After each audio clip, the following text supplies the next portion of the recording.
Prince George is second in line to the British throne, but first he'll have to graduate primary school. Boarding school has long been a staple of royal education. As Princess Anne told Vanity Fair, she went to boarding school in her youth and was a big fan of the experience. She liked it so much that she sent her own children to boarding school and is involved with the Royal National Children's Springboard Foundation, working to put children from difficult backgrounds into a boarding school setting. She said, "I was ready to go to school. I had a governess and 2 friends, and that was never going to be enough, really. So I was only too pleased to be sent off somewhere else." I think boarding school has been demonized by some when in fact it's a very important aspect to have available, and many children actually thrive in it.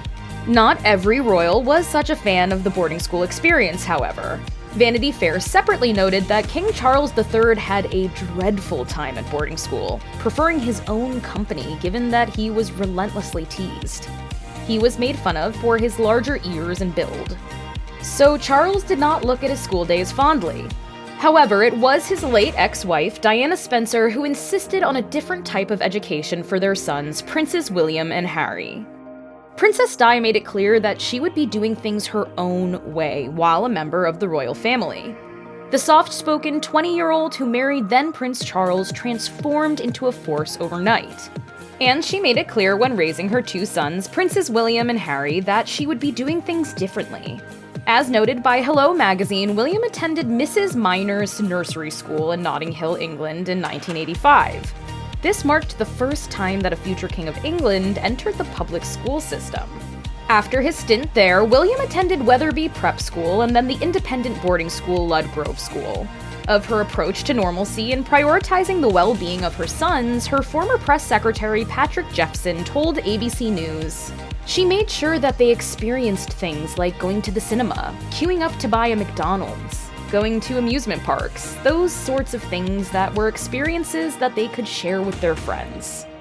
Prince George was just 2 years old when he started attending nursery school, and unlike many of the royals who came before him, George went to a relatively ordinary school that was located close to his family's home in Norfolk. On his first day of school, Princess Catherine was photographed arriving with her son at Westacre Montessori School Nursery, just a stone's throw away from Anmer Hall and Queen Elizabeth II's Sandringham estate. The Guardian noted that George's attendance at nursery school was contingent on the family's location, as they were splitting their time between Anmer Hall and Kensington Palace in London. As it turns out, the school cost about £5.50 an hour to attend, meaning that George was right alongside local children in his early educational days. However, his education wouldn't remain that affordable. After attending nursery school at Westacre, Prince George started to attend Thomas's School, located in Battersea, southwest London. Given that his family had moved into apartment 1A in Kensington Palace, the location of George's second academic institution made sense. George wasn't at Thomas's school long before his little sister, Princess Charlotte, joined him. Both royal children in attendance at Thomas's school not only brought a new layer of academic opportunity to their lives, but also a royal pedigree. As it turns out, Prince William and Prince Harry both attended Thomas's school. This is where George's schooling starts to wade into lavish territory. My London further noted that the school costs the equivalent of about $56,000.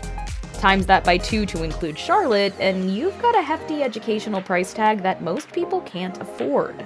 Still, it makes sense that Prince George's parents would take special care with his early education, since, as Kate Middleton herself once said, 90% of our adult brain develops by the age of 5.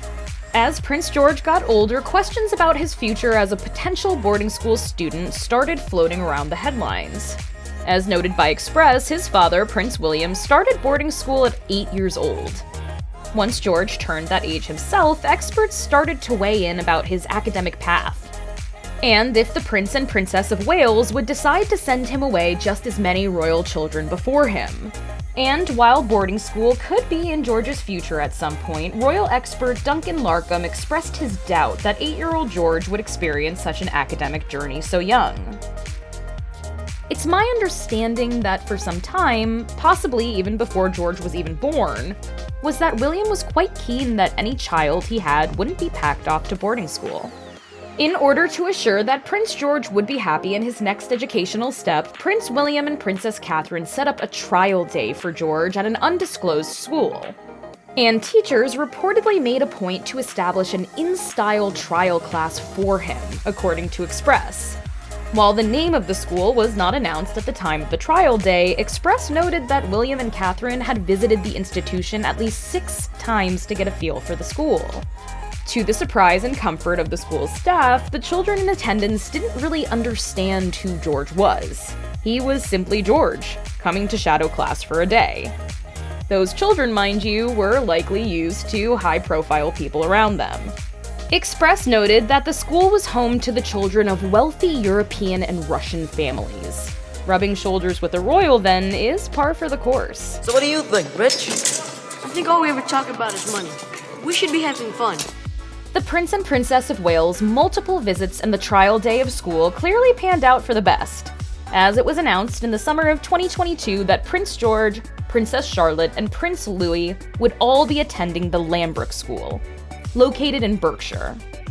As the young family of 5 had just made Windsor Castle their home base, the children changing schools to be in closer proximity to the castle was an unsurprising move. According to The Sun, tuition fees cost a little less than the equivalent of $10,000 per term per student.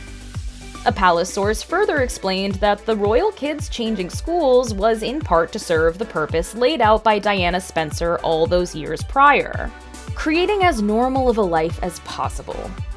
Prince William and Princess Catherine made it clear that the move to Windsor and a change in schools was the natural next step for their budding family.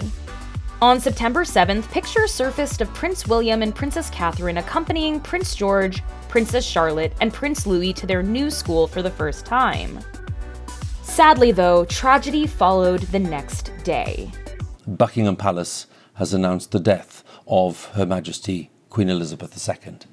On September 8th, Queen Elizabeth II was placed under medical watch, and shortly thereafter died. The news of her death sent the royal family, Great Britain, and the Commonwealth into mourning. And the members of her family were quick to travel to Balmoral to be with her and each other in her final moments. However, Catherine stayed behind initially. Kensington Palace explained in a statement, "The Duchess of Cambridge has remained in Windsor as Prince George, Princess Charlotte, and Prince Louis are on their first full day at their new school. Catherine was spotted picking up George, Charlotte, and Louis from school, and apparently told them the news of their great-grandmother's passing herself."